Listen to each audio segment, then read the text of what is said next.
We'll turn now to North Carolina. The state is now one step closer to passing an official Parents' Bill of Rights. The state Senate voting 29 to 18, sending the legislation over to the state assembly. So the bill reads in part, it's an act to enumerate the rights of parents to direct the upbringing, education, health care, and mental health of their minor children. It comes as parents across the country worry that some teachers and school administrators might be encouraging children to keep secrets from their parents, especially when it comes to gender issues. Mark Robinson is the Lieutenant Governor of North Carolina and with us now. Sir, the legislation would require schools to tell parents about any time a student asked to use a different name or different pronouns. Why is it that GOP lawmakers are pushing for this right now? Well, thank you for having me here this morning. We believe that it is important that parents are in charge of their children's educational destiny and that parents are always in charge of their children's social progress. Look, the schools have overstepped their bounds greatly. The schools and institutions for learning, for reading, writing, and arithmetic, and the associated things that those things can bring, and the success that can bring outside the classroom and careers. But the school is not for social engineering, and all too often that's what we see. Any of these interpersonal relationships or things that strike at interpersonal relationships, these things need to be directed by the parents, and no secrets need to be held between teachers or administrators or anyone else inside that school.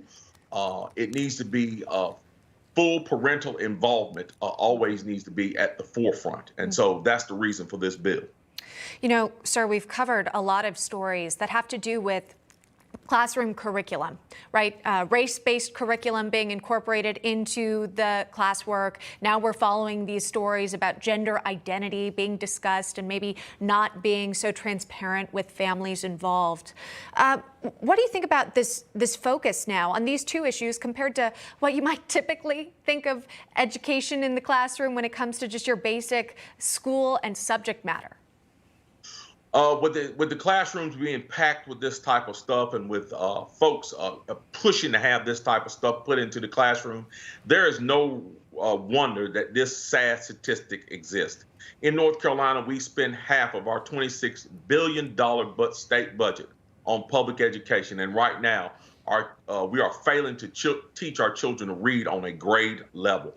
I would submit to you that the reason why that exists is because to a large degree, the education bureaucracy, not necessarily the teachers, not the parents, not the students, the educational bureaucracy has lost its way when it comes to education, and they have forgotten the true mission of education, which is to teach children what they need to succeed outside the classroom. That starts with reading, writing, and arithmetic. It does not start or include social engineering. Sir, do you see this bill making its way to the governor's desk?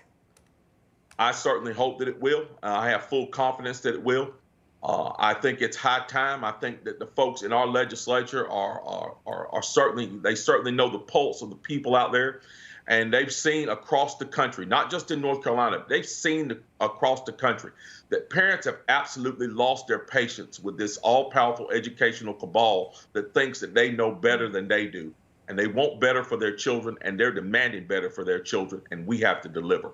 All right. We'll be watching to see where this bill goes next. That's North Carolina Lieutenant Governor Mark Robinson. Thank you, sir, for joining us today. Thank you for having me. You're welcome.